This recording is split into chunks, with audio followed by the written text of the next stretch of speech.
Caligula. Ce nom, il est devenu synonyme de corruption, d'horreur, d'excès. C'est l'image même du tyran fou. Mais, et s'il y avait autre chose? Derrière la caricature, il y a une histoire bien plus complexe.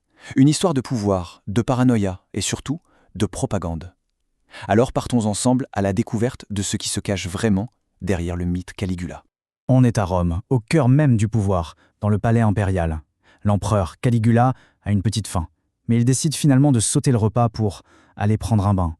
Il prend un raccourci, un passage dérobé. Il est seul. Et ce moment, ce simple moment de vulnérabilité va tout changer.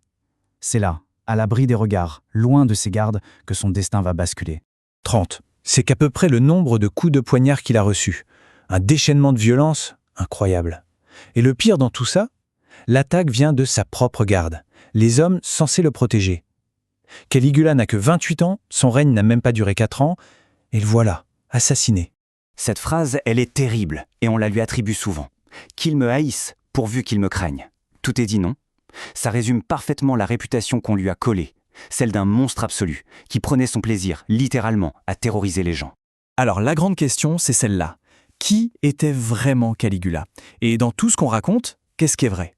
C'est ce qu'on va essayer de découvrir. On va jouer un peu les détectives en suivant les indices pour tenter de démêler le vrai du faux, de séparer l'homme de la légende monstrueuse. D'abord, posons les bases. C'est quoi l'image qu'on a de lui? Quel est ce portrait robot du tyran sanguinaire qui a traversé les siècles? Alors voilà les grands classiques. Un psychopathe qui ne gouverne que par la terreur, un homme qui exige qu'on le traite comme un dieu sur Terre, il aurait même transformé son palais en lupanar, et la plus célèbre de toutes, il aurait nommé son cheval consul. Des accusations spectaculaires, c'est le moins qu'on puisse dire. Bref, le portrait d'un despote complètement fou. Ces histoires ont fait de lui l'exemple même de la tyrannie, mais la vraie question c'est, est-ce que tout ça est bien vrai? Pour essayer de comprendre, il faut faire un bond dans le passé. Retour à son enfance, qui n'a rien de tranquille. On est loin de Rome, sur la frontière nord de l'Empire, un endroit assez dangereux à l'époque. Son vrai nom, c'est Gaius Caesar Germanicus. Et attention, sur le papier, son CV est impeccable. Il est fils de héros et arrière-petit-fils d'empereur. Autant dire qu'il est né au sommet de la pyramide. Son père, c'est Germanicus, un général immensément populaire, une vraie star. Et sa mère, Agrippine, n'est autre que la petite fille du tout premier empereur Auguste, du sang impérial pur jus. Mais alors, d'où vient ce nom, Caligula? Ça sonne très officiel, très impérial, mais en fait, pas du tout. C'est un surnom de gosse, ça veut dire petite botte. Quand il était enfant, dans les camps militaires de son père, on lui avait fait une petite tenue de soldat avec des sandales miniatures, des Caligae, d'où Caligula. Et le plus ironique, c'est qu'apparemment il détestait ce surnom. Le fait que l'histoire ait retenu celui-là, ça nous donne déjà un indice sur la façon dont sa mémoire a été manipulée. Son ascension vers le pouvoir suprême, ce n'est pas vraiment un conte de fées. C'est plutôt un chemin pavé des cadavres de sa propre famille. Il faut imaginer le climat. C'est une paranoïa constante. D'abord, en 19, son père, le grand Germanicus, meurt. On suspecte un empoisonnement. 10 ans plus tard, sa mère est exilée. En 31, son frère aîné est littéralement laissé mourir de faim. Et en 33, sa mère et son deuxième frère sont tués. Un par un, il voit toute sa famille disparaître, décimée par les jeux de pouvoir. C'est un survivant. Et le cauchemar continue. À 19 ans, il est convoqué sur l'île de Capri. Par qui? Par l'empereur Tibère lui-même, c'est-à-dire l'homme que tout le monde soupçonne d'être derrière la mort de toute sa famille. Il doit donc vivre aux côtés de celui qu'il pense être leur assassin. C'est là-bas, sous une surveillance de tous les instants, qu'il va apprendre une leçon capitale pour survivre. Ne jamais, au grand jamais, montrer ce qu'il ressent. Cette façade va devenir sa seconde nature.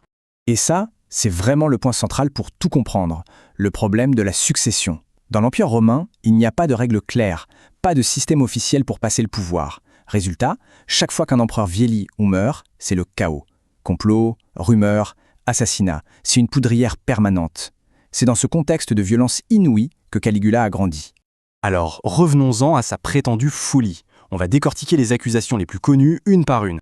L'histoire la plus folle, c'est celle de son cheval, Incitatus, qu'il aurait nommé consul. Alors le mythe, c'est qu'il l'a fait. La réalité probable, c'est beaucoup plus subtil. En fait, aucun historien de l'époque ne dit qu'il l'a vraiment fait.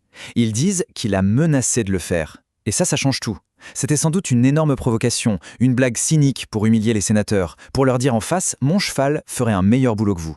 C'est de l'humour noir politique, pas de la folie pure. Autre accusation terrible, l'inceste avec ses sœurs. Là encore, le mythe est tenace, mais la réalité, c'est qu'on n'a aucune source contemporaine qui en parle. Zéro.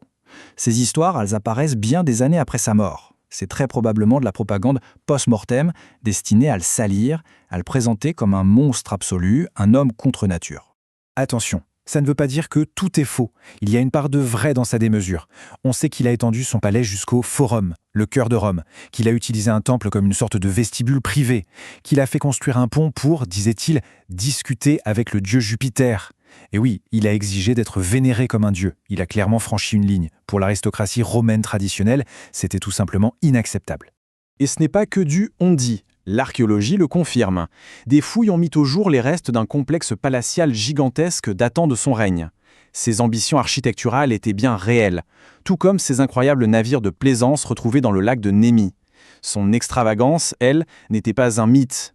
C'était peut-être moins de la folie au sens clinique que de la pure folie des grandeurs. Et c'est là qu'on touche au cœur du problème. Comment sa réputation a été façonnée, construite de toutes pièces après sa mort? La logique est implacable. Après son assassinat, un nouvel empereur prend le pouvoir, son oncle, Claude. Mais pour que ce nouveau régime soit légitime, il faut bien justifier le meurtre de l'empereur précédent. La solution la plus simple, le diaboliser, le transformer en un monstre, un ennemi public numéro 1. Ce n'était pas personnel, c'était purement politique. Les Romains avaient une pratique officielle pour ça, la damnatio memoriae, la condamnation de la mémoire. Le principe est simple, on efface la personne de l'histoire.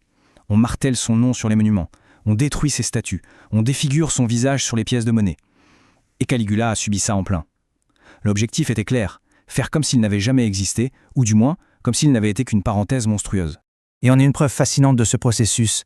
Il existe un buste de l'empereur Claude qui montre très clairement qu'il a été resculpté à partir d'une statue de Caligula. C'est une preuve matérielle, tangible. C'est le symbole parfait de la manière dont son image a été, au sens propre, remodelée pour coller à la nouvelle propagande. Le nouvel empereur, c'était littéralement l'ancien, avec un nouveau visage taillé dans la pierre. Dans ce jeu de pouvoir brutal, le vrai visage de Caligula, l'homme derrière le nom, s'est effacé. Il a été remplacé par une caricature bien pratique pour le pouvoir en place. La vérité historique, elle, a été la première victime. Au final, l'histoire de Caligula pose une question assez vertigineuse. Qu'est-ce qui est le plus effrayant? Le monstre lui-même ou ceux qui ont le pouvoir de le créer, de le fabriquer de toutes pièces? Ça nous rappelle que l'histoire est souvent écrite par les vainqueurs et qu'elle peut être l'arme la plus puissante de toutes. Le vrai monstre, finalement, n'est peut-être pas toujours celui qu'on nous désigne.